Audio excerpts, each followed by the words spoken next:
an insult, my brother. That was an insult. Man, that's wild. You have too many black women doing too many great things. Let me give you an example, Loon, of why I consider that an insult. Black women are the most educated population in America, right? The most educated. Why not at least put a book bag on her back? Black women are the most educated population in America. Keep the same outfit, put a book bag on her back. Do you know what you're saying now, Loon? She's a student. Yes. She might only be 20. Yes. She might only be 21. Yes. She might not have a job, which is cool, but she's on her way. Why not put a book bag to show black women are the most educated group? I want to show a single, quote unquote, independent black woman who can't find a man or a job. That's what I want to show. That was an insult. Art is supposed to represent the greatness of a people. Goodness. The greatness of a people. Like I said, Loon, if it was multiple pieces, it would have been okay. That's one statue, stand alone in Times Square, a business district. You put that in the wealthiest business district on the planet Earth. You put a statue of an unemployed black woman, and I'm not supposed to say nothing about it. First of all, do we know who put that up there? No. Was that the city? Was that a donation? Was that a local university? Yes, bro. Sculpture's intentionally unassuming depiction. Because I want to know under what premise. Right. Is it temporary? Is it permanent? Yeah, what is it? That's what I didn't understand. That's the whole thing. It's like, what's your purpose? Yeah, what are y'all doing? Insult. Have been displayed in the same city where a contentious it doesn't say who. As the conversation intensified, criticism has emerged from several angles, from those seeking to preserve the county's historical monuments and from people wondering if the piece employed stereotypical imagery, from critics calling the message ham-fisted. But social media has been overrun with commenters, often anonymous, hurling overt racist and sexist terms. The piece, Grounded in the Stars, was produced in 2023 by Thomas J. Price, a London-based sculptor whose work in recent years has directly... Google his name. Google his name and put London-based sculptor. Thomas Price, London-based sculptor, and see if you can hit images and see if you see his face. And the reason I'm asking you to see what race he was, most of the statues in this country, Loon, of great black heroes are made by non-black artists. They do not let our people create and craft our own heroes. I want to know if he was white or black. It's not showing, but here's some more. If you hit a hit image, does his face come up? Nah, they're showing more of the, I guess these are more of his works. Yeah. I wonder what he is. Either way, it was unacceptable. Is this him? He's black. He is black. Okay, he's black. I think that's him right here. Let me see him. I think that's him. Okay. Yeah. I'm not going to knock him per se. It looks like he has several works. Right, yeah. My question is, why did they choose that one? That one, yeah. That's still a thing. Like, it's still a thing. It's still a thing. They don't care, like, respect to him and his creativity. Yeah, that was... But they oftentimes use us and missteps we may have made or misrepresentations that they can now redefine, right? And use that against us and say, well, no, he made it. Absolutely. We didn't do it. Y'all made it. You know why? Symbols rule the world, brother. Every memory in your head is a symbol. Yes. Your brain don't store information in sentences. Yeah. It's symbols. Yes. White Jesus, symbol. Look at that symbol. What is that telling black girls when they see that? Yeah. What is that? Yeah. Look at all the black female entrepreneurs we have. You couldn't have put them up there? You know how many... Do you realize how many different representations of black women I can brainstorm right now? And that's what you give me in the wealthiest business district on the planet?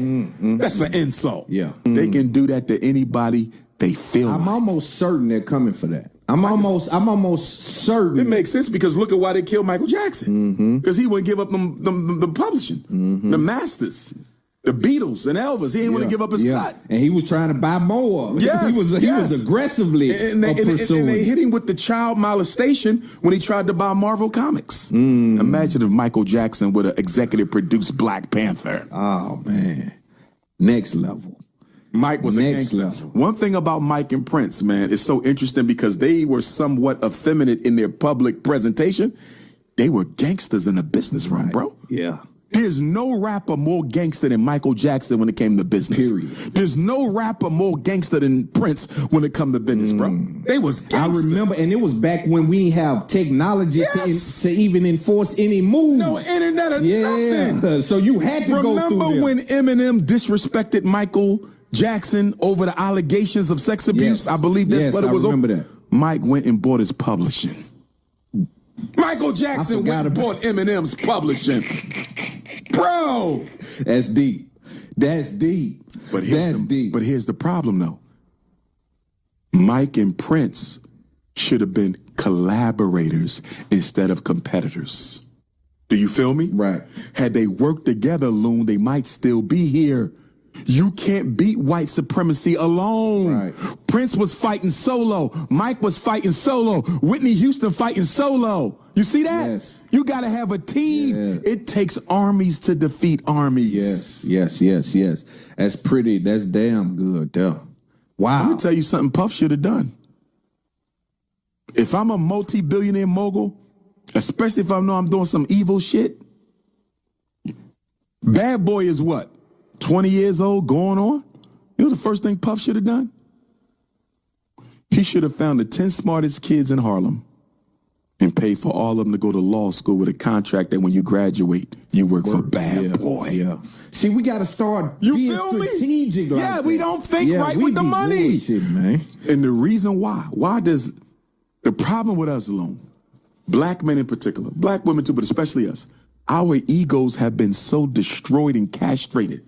We have the most bruised ego in America. Yes. And because of that, we're constantly seeking validation. Yes. Why do we date white women? Validation. Why do we go to the PWI over the HBCU? Validation. Why do we move into the white suburb instead of staying in the ghetto where you ain't have to pay half the property tax? Validation. Why do we have to wear the most expensive clothes that they make? Validation. Why do black people own more Mercedes than whites? We own more Mercedes than whites. Make less and you ain't got a third of the wealth. Validation. So until the black man conquers his need for external validation, our egos will always be used against us. I fight against mine because it's there. You have to. Yeah, I have to fight it. Like, I was doing some research because there was a conversation happening online. To me, it was very alarming. It was in reference to Rodney Hilton Jr., yes, which is the grieving black father whose son Ryan was shot dead. They shut down his crowdfunding, did they not? Yes, they did. Rodney saw that body cam footage and snapped, tragically running over Deputy Larry Henderson. The immediate public response was outrage. Every crowdfunding page trying to raise Rodney's defense money got immediately shut down. He barely reached $7,000 before the platform removed everything under pressure from law enforcement. But watch this. Luigi Maloney, which is... I remember. That's a white former employee that of was United accused Healthcare. of assassinating the U.S. healthcare CEO. Gunned down the company CEO in broad daylight, and all his GoFundMe-type campaigns soared to over $1 million. He even has merchandise with his face on it and is selling online. And if that's not enough, the white woman also was Shiloh on camera, Hendricks. screaming at the 7-year-old black boy on the playground. Right. She made $1 million in GoFundMe. I want to speak to the digital segregation that happens in crowdfunding. And where did it start? Because I also hear this term floating around of black fatigue. I don't know if you've heard that lately, where white people are starting to say we're tired of hearing black people complain and kind of outline and point out some of the things that they've been through. Clarifying, okay, the black fatigue. Is white people being fatigued about black complaints, or is it black people being fatigued from dealing with racism? I don't know. I'm asking. My understanding is white people are using the term black fatigue as to say, we're tired of so is white people suffering black fatigue? Yes, we're tired. I didn't know that. I thought it was the other way. No, we're tired of you complaining about we ain't getting right. And so I want to kind of speak to all of that And we could take it however you want, step by step. Okay, I'm going to go with the fatigue on both definitions. You feel me? Yes. First of all, 3 primary rules of racism. All white people are racist, and they do not share power with black people. They do not share what? Power. Crowdfunding is a form of what? Economic empowerment. How dare you, Negroes? Whether Carmelo Anthony was right or wrong, don't matter to them. Whether Rodney Hinton was right or wrong, don't matter to them.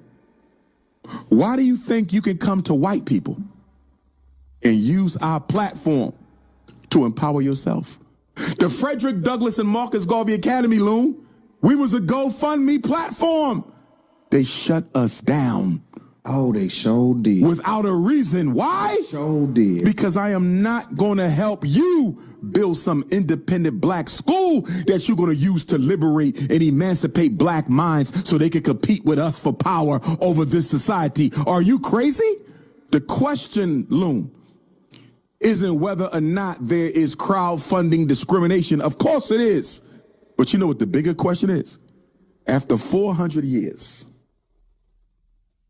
after 406 years, why are you still expecting white people to help you empower yourself against them?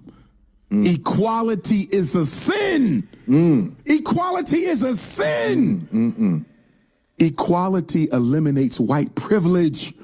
America is built on white privilege, so I'm not surprised at all. And I want to say this.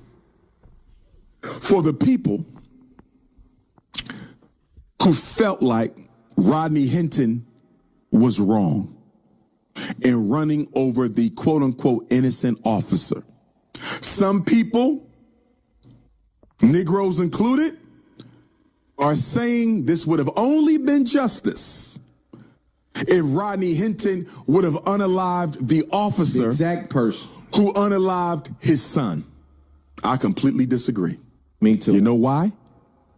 Rodney Hinton was not at war with a single officer. Rodney Hinton was at war with a corrupt police system.